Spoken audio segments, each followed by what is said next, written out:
فرعون نے طاقت لگائی کہ موسیٰ کو پیدا نہیں ہونے دینا. اللہ نے پیدا کر کے دکھایا، جھولی میں پال کے دکھایا.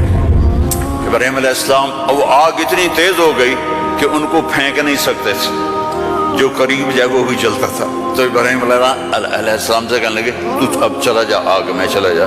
کہ میں کیوں جاؤں، تم پھینکو مجھے. تو پھر شیطان آیا، اس نے توپ بنا کے دی، اس میں جو ان کو پھینکا تو ان کا حسبی اللہ و نعم الوکیل.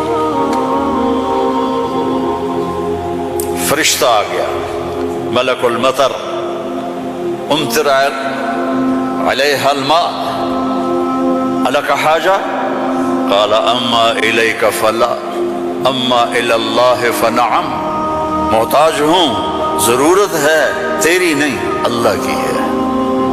جب وہ فرشتوں سے بھی بے نیاز ہو گئے تو اللہ نے کہا قلنا یا نار کونی بردن وسلاما علی ابراہیم.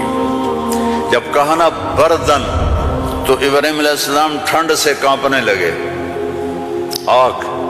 پھر کہا سلامن تو نارمل ہو گئی.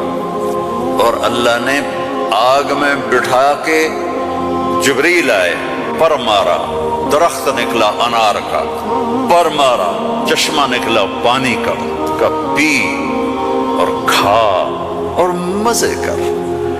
آگ نے نہیں جلایا کیونکہ اللہ نے نہیں چاہا. اسباب اس وقت نفع دیتے ہیں جب اللہ چاہتا ہے. اللہ اسباب کے بغیر بھی کرتا ہے، اسباب کے ساتھ بھی کرتا ہے، اسباب کے خلاف بھی کرتا ہے. اللہ تعالیٰ نے حضرت مریم کو زکریا علیہ السلام کی کفالت میں دیا. انہوں نے ان کے لیے ایک اوپر کمرہ بنایا، صرف سیڑھی جاتی تھی جس پر وہ خود جاتے تھے، پھر سیڑھی ہٹاتے تھے. اور اللہ نے ان کو بیٹا دینے کا ارادہ کیا. کلما دخل علیہا زکریا المحراب وجد عندہا رزقا. وہ جب جاتے تو گرمی میں سردی کے پھل ہوتے، سردی میں گرمی کے پھل ہوتے. یا مریم انا لکی ھذا، مریم یہ کہاں سے آ جاتے ہیں؟ قالت هو من عند اللہ، یہ تو میرا اللہ بھیجتا ہے. ہم تو کیلا کا درخت لگاتے ہیں، پائن ایپل کا درخت لگاتے ہیں، مینگو لگاتے ہیں، پھر وہ چڑھتا ہے. ہمارے بھی اللہ کے فضل سے مینگو کے باغات ہیں، پھر وہ پھل دیتا ہے.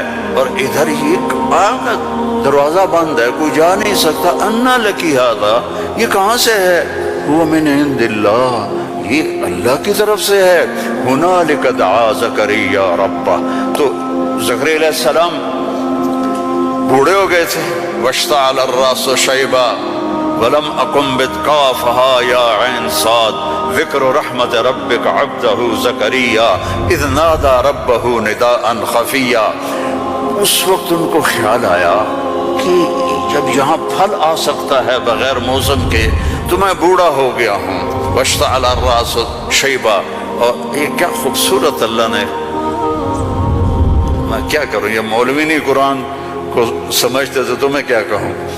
واشتعل الراس شیبا، بڑھاپے کو ایسا بیان کیا ہے کہ سبحان اللہ سبحان اللہ. کہ یا اللہ میں اتنا بوڑھا ہو گیا ہوں کہ میں تو ہل بھی نہیں سکتا ہوں، تو میری اولاد کہاں سے ہوگی، پر مجھے دے دے.